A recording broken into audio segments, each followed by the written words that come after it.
Hello everyone. Today I will show you how to fix mail app not showing latest emails in iPhone.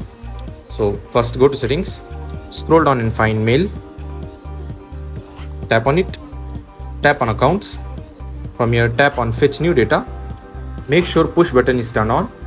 From here make sure automatically is selected. Now tap on Gmail, tap on fetch and make sure it is selected to fetch.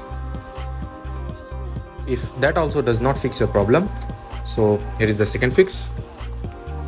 Just delete your mail app.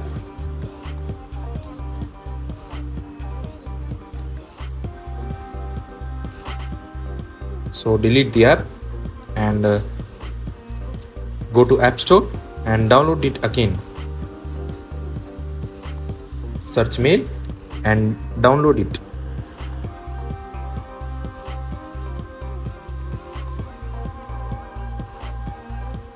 If this also does not fix your problem, here is the third fix.